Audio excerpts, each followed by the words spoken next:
Today, I'm going to be showing you how to make trick style UK house. To go along with this video, you can get the full template at the top of the description on my website. Definitely go grab that. It's going to help you make the best track of your life today. Thanks for the support, guys, and let's get started.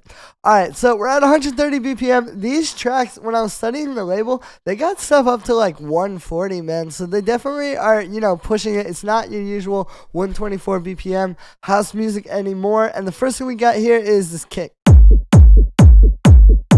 So this is just a big fat kick. This is actually one that I layered like a while ago. This is really a case of like, make a sample at one point where you know it's going to be really good, and then later you can drag it in and this whole track can sit on this kick, and it's not a whole lot of processing. I'm really just getting rid of some sub, converting it to mono, but the sample's really solid and it works. Then we got the main hi-hat, which is 2 layers. So this is mostly what you hear, right? Just this big fat like 909 hi-hat that's been pushed a little. And then I put this shaker with it, and I noticed this when I was referencing, like, yeah, it's the 909 hi-hat, but without that in the mid-range, it doesn't really hit the same.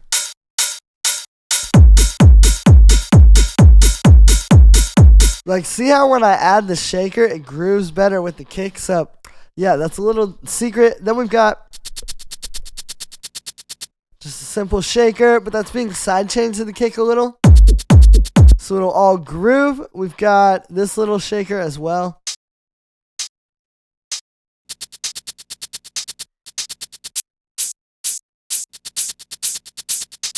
Right, you can hear how those all work together. Then we got the clap.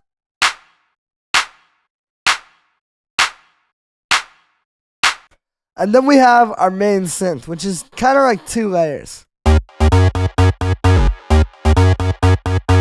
So what this really is a bass line, right? Like, it's really like this groove. And then it's like, okay, well, we want to make this into a full track. We want to maybe add something a bit more full to it. So then they sort of become one synth, because the synth you're going to use is going to play that same MIDI and kind of be the same thing, right? Like, if you want this bass line to really groove, have the other synth playing the same thing as it. That's something I really learned from studying these trick tracks. So basically what we're doing here, it's a really simple bass line. It's in the key of D sharp minor. So literally just going the root note up to the minor third, and then sliding down to the minor third again at the end of the bar. That's the other thing, is it's these synth riffs where it's really focused around that one MIDI file across all the synths, and the MIDI file that's being played is usually only like 2 or 3 notes, right? And then for the actual sound, so this is made with operator. It's a square wave. Operator is the best for these, really, because you can reset the phase every time. We got a low pass filter with an envelope, sidechain, cutting a bit of sub, and then converting it to mono. Very simple. It really isn't that much to it, but that's the key, right? Like, if I was telling you to add like 10 plugins to your bass and do all this stuff, it probably means that the bass isn't that solid to begin with. Then for the main synth that you hear,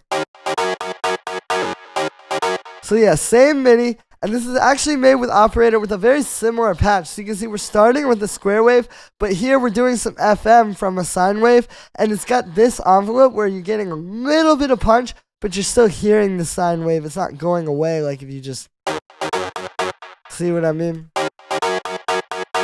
Plus, having this up 2 octaves from the other one is going to really create a cool sound as well, especially once you start doing FM with like a square wave. We got the low pass filter just set like that, just a little bit being cut off. Kind of makes it fit a bit better, and it's not got so much like frequencies that would clash with the shaker. Right? And then we have a bit of chorus, some overdrive. Here's without that with it, so it's really kind of almost like a filter on this, right? And then we got a bit of delay, some sidechain, and then just cutting out the lows. Then the last thing we got is the vocal. Can you feel the fight? Feel the fight? Now, the vocals are very important for these tracks. These are definitely like vocal house songs for sure, all across this label for the most part. So you really just need a tagline though. That's the thing. Like, you don't need that much vocals. It's just like find something really memorable like this. Can you feel the vibe? And this really speaks to what I was saying in a lot of other videos lately, and like with the kick up there, it's like, you know, I'm not doing a bunch of compression, I'm not doing a bunch of saturation, it's just delay and sidechain, and then the sound of the vocal. Can you feel the fight? The texture that vocal has already is what I want. So I'm not really having to, you know, try and do all this stuff to make up for that. That's when you start to get a real mess. You really just want to find a vocal like this that has a texture that you want to bring into your track rather than you want to try to change the texture. But yeah, a little bit of delay, you know, it's really good. Gives it some rhythm. A sidechain. Can you feel the Sidechaining the vocals is a big secret too for this kind of house music where it is vocal, but you need it to really groove. Can you feel the fight? If you turn that off, Can you feel the see, all of a sudden the whole thing isn't flowing so tight as it was. Can you feel the fight? And yeah, so that's me for this one, guys. I hope you enjoyed. As always, make sure to like this video as well as subscribe. Let me know what you think of this video in the comments. Like I said in the beginning, you can get this full template, project file, samples, MIDI, presets, everything from this video is available at the top of the description on my website. Definitely don't miss out, guys, while it's available. Thanks for the support, everybody, and I'll see you tomorrow with another video.